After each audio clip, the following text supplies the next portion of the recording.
بسم الله الرحمن الرحيم.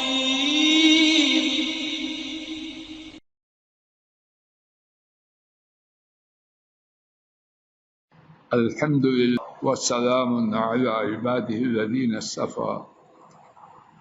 اللہ مالک کی توفیق سے سیدنا ابراہیم علیہ السلام کی دعاؤں کو پڑھا جا رہا ہے۔ آج کے سبق میں جو دعا ہے آیت شریفہ 40 سورہ ابراہیم علیہ السلام 13واں پارہ صفحہ 235۔ رب اجعلنی مقیم الصلاۃ، اے میرے رب مجھے نماز کے قائم کرنے والا بنا دیجیے۔ ومن ذریتی، اور نماز کا قائم کرنے والا بنائیے جو میری اولاد سے ہے۔ ربنا، اے ہمارے رب، وتقبل دعاء، اور ازرہ نوازش فریاد کو قبول فرمائیے۔ اس آیت کریمہ میں جو ابراہیم علیہ السلام کی ایک دعا پر مشتمل ہے، کیا کیا خزانے ہیں رب ذوالجلال ہی بہتر جانے۔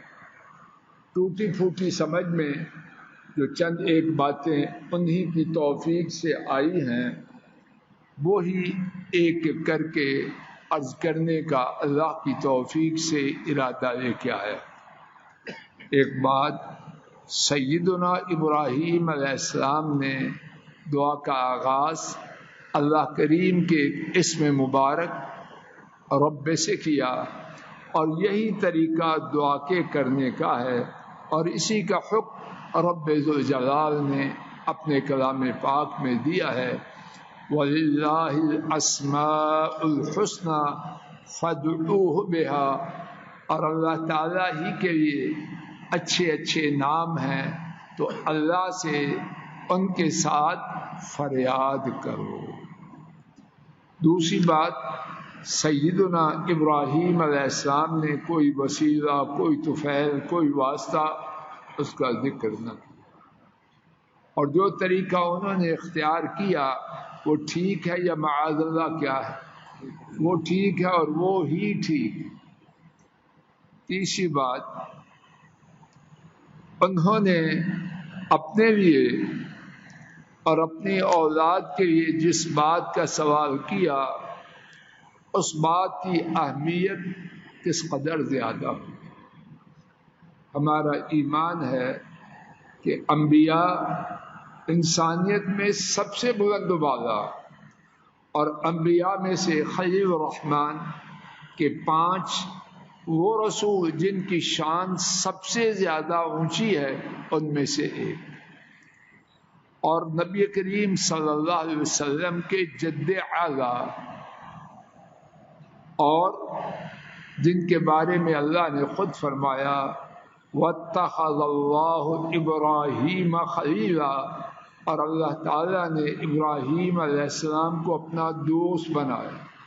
ایک یہ ہے زمین والے عرش والے کو دوست بنائیں، ایک یہ عرش والے کسی کے بارے میں اعلان کریں کہ میں نے اسے دوست بنایا، اس کی شان کون بیان کر سکتا؟ تو اب جو بات وہ مانگ رہے ہیں وہ کتنی زیادہ اہمیت والی ہے۔ چوتھی بات، اب جو مانگا مقیم الصلاۃ، تو میرا آپ کا کیا خیال ہے وہ نماز کے قائم کرنے والے تھے کہ نہیں تھے؟ ناممکن ہے۔ کیا مقصد؟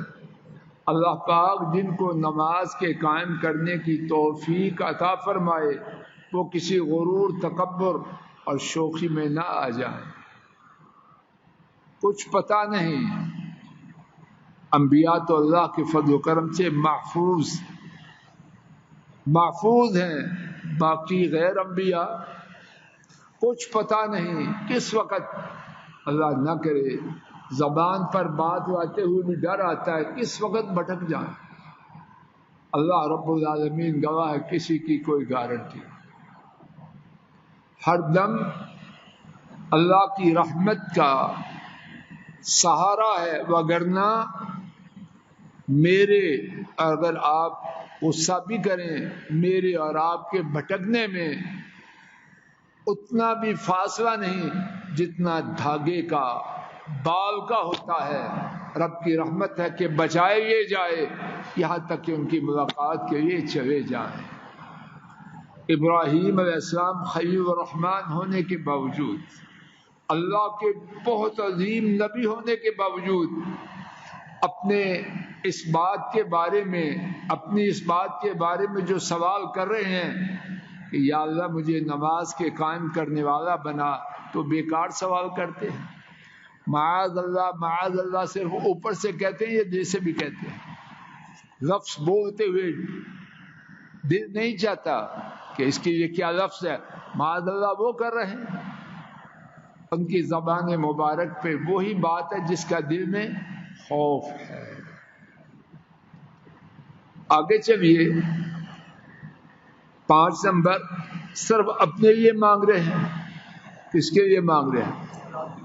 اپنی اولاد کے لیے۔ کون ہے ان کی اولاد؟ اسماعیل و اسحاق۔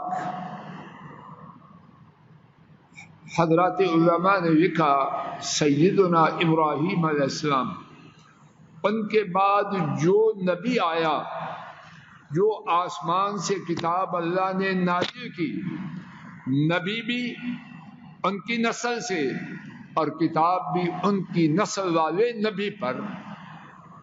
اتنے اونچے لوگ تو ان کے لیے کیا دعا کر رہے ہیں کہ ان کو نماز قائم کرنے والا بنا۔ یا اللہ فضل الہی کو اور آپ سب کو ہدایت دے۔ اگر سیدنا ابراہیم علیہ السلام کو اپنے ساتھ اپنی اولاد کے نماز کے قائم کرنے کے بارے میں اتنا فکر اور اہتمام ہے، تو فضل الہی چیمہ صاحب، رانا صاحب، خان صاحب، فلاں صاحب، ان کے لیے اپنی اولاد کی نماز کے بارے میں غفلت کی کوئی گنجائش ہے؟ نہیں جی، ہم نے تربیت بڑی اچھی کر دی ہے۔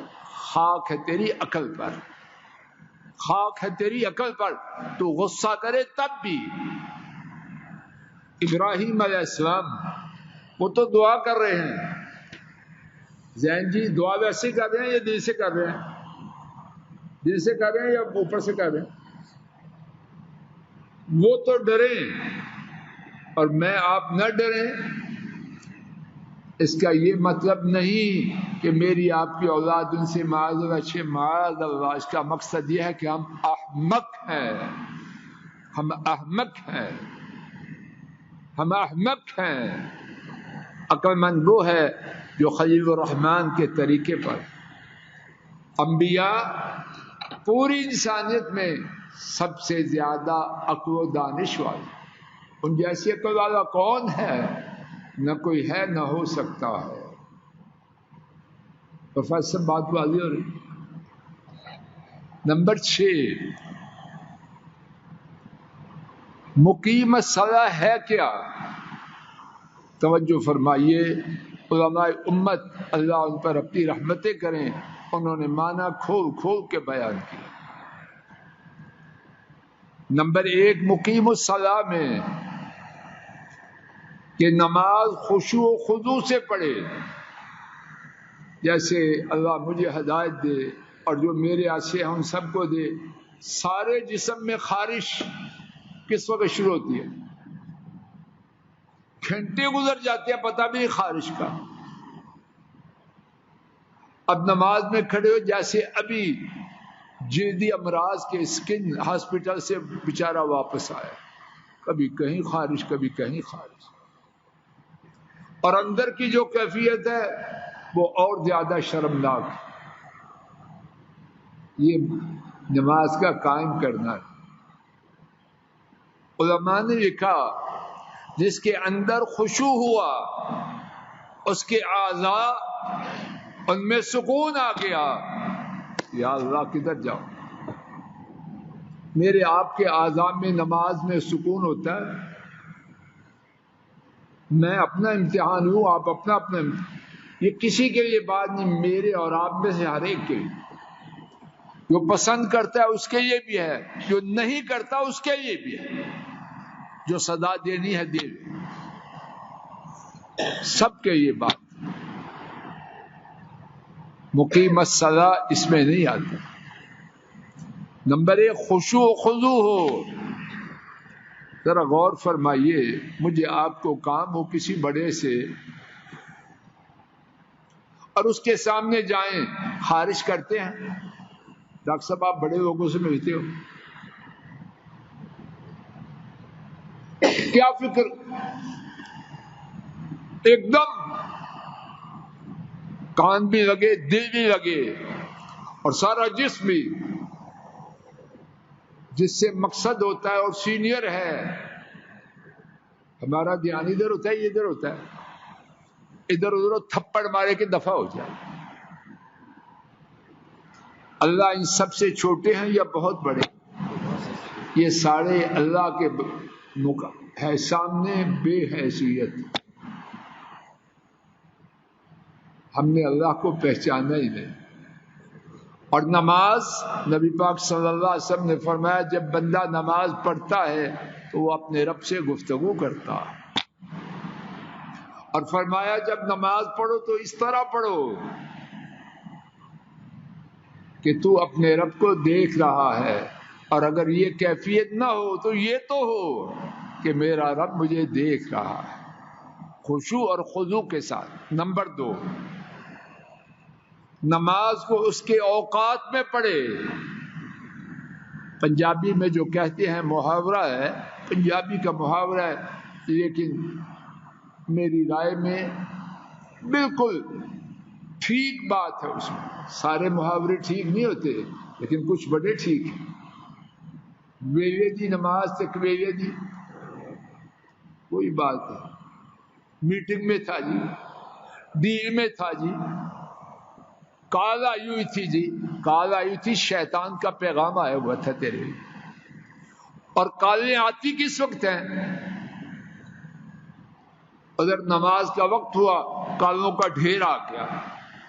شیطان کی بھی تو پارٹی ہے، سودا ہو رہا ہے جی، پتہ نہیں اس سودے نے تیری کرکی کر جانی،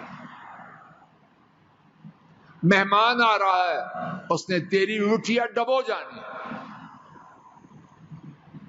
اب کیا بدبختی آ چکی ہے ہماری۔ بارات کا استقبال، عشاء کی نماز کا وقت 8:55 اور بارات کا استقبال 8:30 بجے۔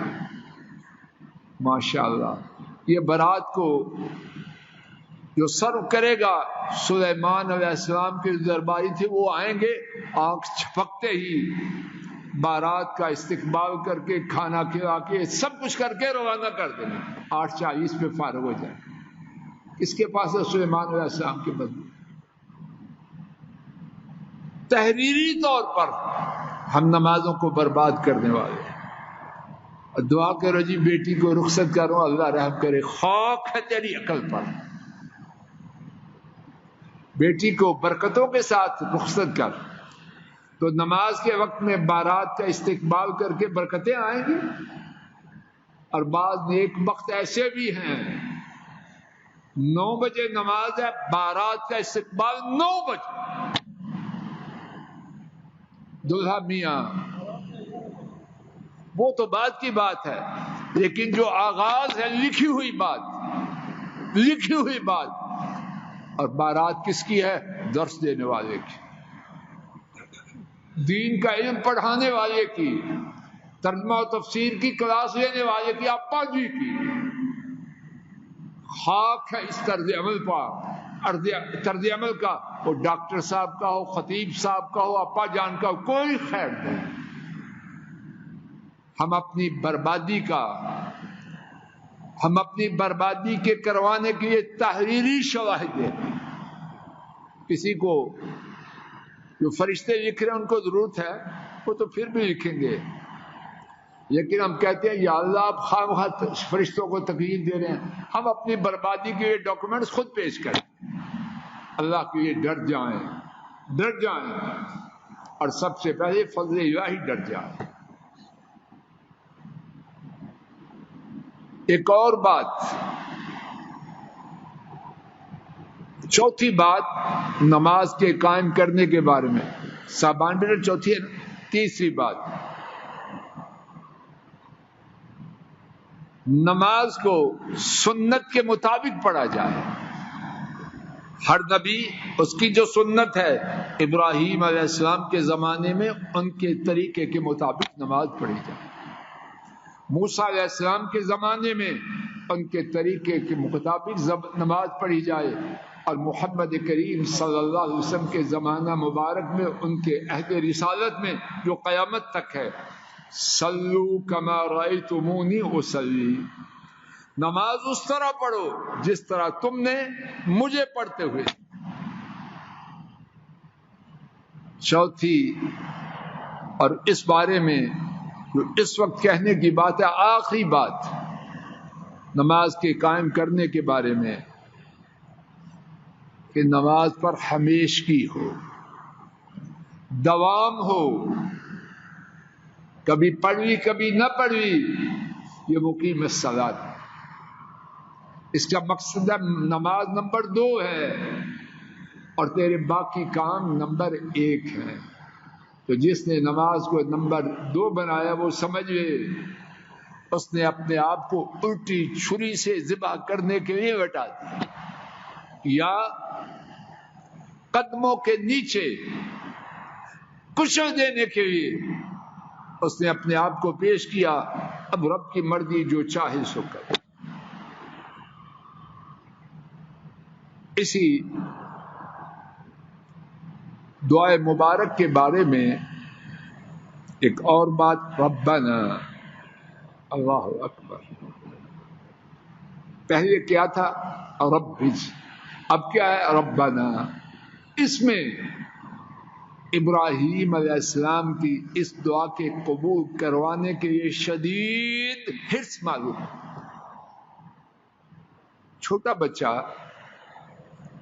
جب ماں سے کچھ مانگتا ہے اور وہ چیز اسے پسند ہے، ماما جی ماما جی، اور یہ وہی نالائق ہے جو ماما کہنا پسند نہیں کرتا،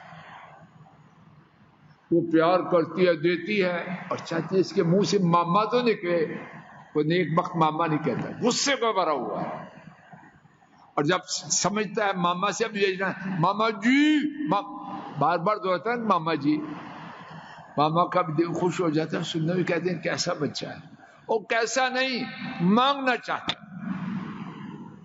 یعنی بار بار کسی کو آواز دینا اچھے انداز سے، یہ کس پر دلالت کرتا ہے کہ مانگنے والا وہ چیز مانگنے کے لیے بہت زیادہ تڑپ۔ 2 منٹ میں آخری بات سن لیجیے، باقی انشاءاللہ اگلی دفعہ۔ تقبل دعا، ایک ہے تقبل، ایک ہے اقبل، بولو کیا ہے؟ ایک ہے اقبل اور ایک ہے مثلا تقبل، دونوں میں سے مشکل لفظ کون سا ہے، اقبل یا تقبل؟ تقبل۔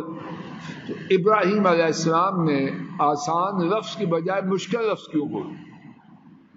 بات واضح ہو رہی ہے ذہن جی؟ کیوں بولا؟ اللہ بہتر جانے، مفسرین کے بیانات سے جو بات معلوم ہوتی ہے اللہ بہتر جانے۔